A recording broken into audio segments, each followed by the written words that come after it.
ถ้าเป็นส่วนตัวก็จะต้องบอกคุณเศรษฐาว่าไม่ต้องห่วงนะคะอิงพูดผิดมาหลายเวทีแล้วก็เหงื่อตกมาหลายเวทีเพราะฉะนั้นอิงคิดว่าคุณเศรษฐาน่าจะสบายกว่าอยู่แล้วค่ะ อันนี้ให้กำลังใจค่ะวันนี้ค่ะอยากจะถามเรื่องเมื่อกี้เห็นคุณว่าปีนี้สัดส่วนของสสที่ส่งลงสมัครเนี่ยมากขึ้นกว่าครั้งที่แล้วค่ะในส่วนตัวที่เรารู้สึกยังไงบ้างภูมิใจไหมอะไรอย่างเงี้ยเพราะว่าครั้งนี้เราก็เป็นหัวหน้าครอบครัวเพื่อไทยด้วยอีกคิดว่านะคะการที่มีผู้หญิงเพิ่มมากขึ้นน่ะอย่างที่บอกไปในรายงานเมื่อกี้ว่าเราไม่ได้เลือกให้ผู้หญิงมากขึ้นแต่อิงคิดว่าผู้หญิงอะค่ะทราบถึงศักยภาพของตัวเองมากขึ้นและมันมีเวทีเปิดกว้างให้เขามากขึ้นอันนี้มากกว่าที่ทำให้ผู้หญิงเข้ามาในการเมืองได้เยอะขึ้นนะคะซึ่งเป็นสิ่งที่พรรคเพื่อไทยเรายินดีต้อนรับอยู่แล้วแบบนี้ไม่ว่าจะเป็นเพศอะไร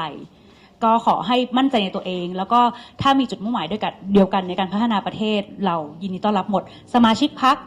ผู้ว่าที่ผู้สมัครหรือว่าใดๆก็ตามค่ะค่ะขอบคุณค่ะอันนี้ยังไม่ทราบเลยค่ะ หันมาหาหัวหน้าอันนี้ไม่ทราบเดี๋ยวรอกรรมการบริหารกำลัง ทีพี่นาจัดทำบัญชีรายชื่ออยู่นะครับซึ่งต้องเรียนกับพี่น้องสื่อด้วยความเคารพครับเรื่องบัญชีรายชื่อก็ดีหรือตัวผู้สมัครก็ดีเนี่ยต้องเปิดเผยครับเพราะจะต้องส่งไปให้เขตพื้นที่ให้ความเห็นชอบหรือไม่เห็นชอบก่อนเหมือนกับ primary vote นะครับแต่เป็นการให้ความเห็นเพราะนั้นบัญชีต้องจัดทำให้เสร็จไม่ได้ปิดบังครับ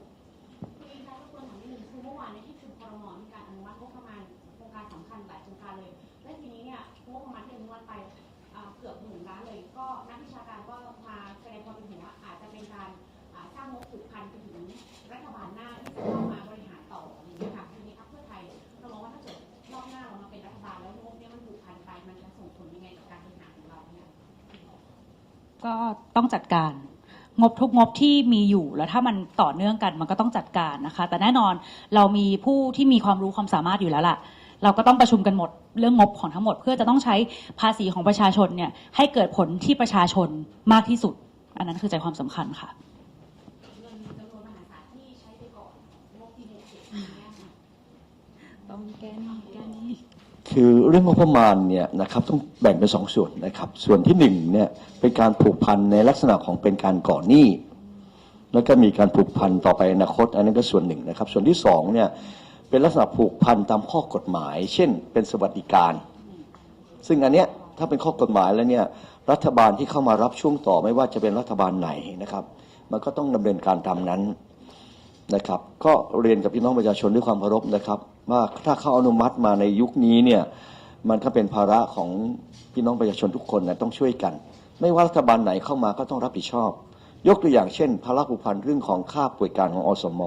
2,000 บาทต่อเดือนเนี่ยนะเพิ่มขึ้นจาก 1,000 บาทเป็น 2,000 เนี่ยอันนี้ก็เป็นลักษณะผูกพันตามข้อกฎหมายเมื่อเป็นมติครม.แล้วนะครับมีผลใช้บังคับแล้วเนี่ยรัฐบาลต่อไปก็ต้องมารับภาระสำหรับเพื่อไทยเราเองเนี่ยเราไม่ห่วงครับเราไม่ห่วงเราสามารถที่จะดำเนินการเรื่องนี้ได้และทำได้ดีกว่าด้วยเพราะเราหาเงินเป็นนะครับขอบคุณค่ะ